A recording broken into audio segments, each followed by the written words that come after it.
Fiona is now the third hurricane of the 2022 Atlantic season, and it has winds now of 80 miles per hour, gusts to 100.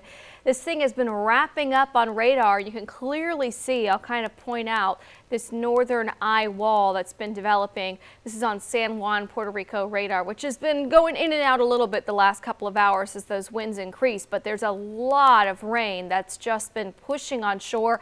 A little bit of mountainous terrain in the middle part of the country, and that's going to help to squeeze out even more moisture. So heavy rain could lead to life-threatening flash flooding, and we're looking at the potential for even mudslides where the terrain is a lot more hilly. So Hurricane Fiona now, third hurricane of the season, winds of 80 miles per hour, gusts to 100, still moving west-northwest at 8 miles per hour. We still have the hurricane warning in effect for Puerto Rico and also eastern Dominican Republic. Tropical storm watches extend northward up the track of the storm. Those tropical storm watches encompass Turks and Caicos and the southern Bahamas as well. Let me show you one of the biggest threats. And we always talk about, of course, the category of the storm and the storm surge and everything. But rain's going to be a huge deal here in Puerto Rico. There will be rainfall totals 10 to 15 inches across the island. There could be some totals that are locally over 20 inches. That's also the case for eastern Dominican Republic as well. Rainfall forecast over the next 3 days. So this is going to produce significant flash flooding in addition to the winds that will cause more power outages. As of 11 o'clock, I checked the power outages.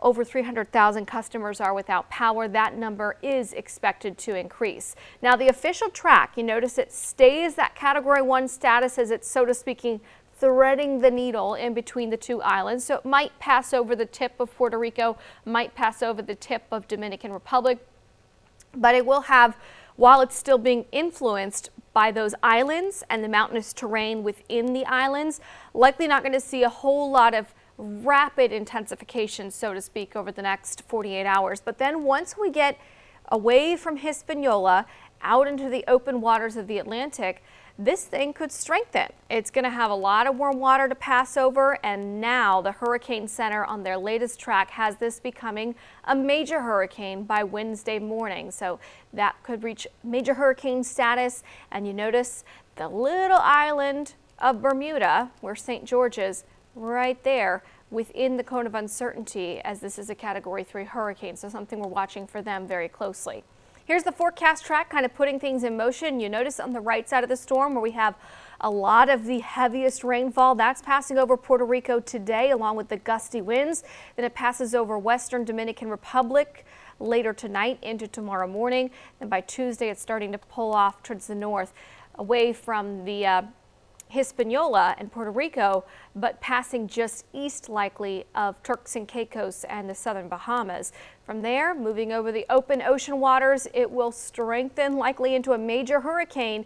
You notice the center of this track doesn't take it anywhere near the U.S. coast, but because this will be a really big storm out in the open Atlantic, rough surf and also a high rip current risk. That's going to be expected as this moves north and eventually northeastward along the coastline, parallel to the coast rather, but several hundred miles away from us in the open Atlantic. Spaghetti model's in really good agreement this morning of the general steering currents. We actually have a trough of low pressure that will be moving through Georgia and the rest of the country late in this week.